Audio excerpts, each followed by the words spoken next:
Live from the world's capital markets, here are the latest financial headlines brought to you by News Factory. Hello and welcome to Monday's Daily Financial Review. Here's what's making the headlines in the markets today. The dollar-yen price remained largely unchanged in the last session. The CCI indicates an oversold market. The Bitcoin-dollar pair skyrocketed 1.6% in the last session. The MACD is giving a positive signal. The gold-dollar pair made a minor upwards correction in the last session, gaining 0.2%. The Williams indicator is giving a positive signal. The oil-dollar pair gained 1% in the last session, after rising as much as 1.6% during the session. The stochastic indicator is giving a positive signal. Coming up, the choices from our chief analysts for today. Russia halted gas exports to neighbouring Finland, a highly symbolic move that came just days after the Nordic country announced it wanted to join NATO, and marked a likely end to Finland's nearly 50 years of importing natural gas from Russia.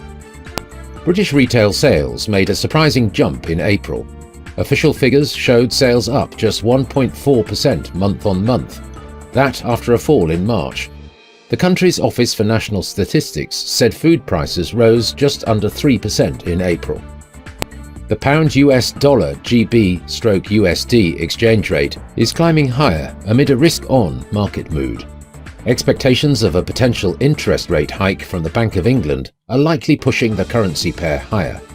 Those were today's major economic events. And now, moving on to world financial headlines. The UK's Rightmove House Price Index will be released at 23 hours and 1 minute GMT. Germany's IFO Business Climate at 0800 hours GMT. The Eurozone's Eurogroup meeting at 0 hours GMT. The US Chicago Fed National Activity Index will be released at 12:30 GMT. Germany's IFO Current Assessment at 0800 hours GMT.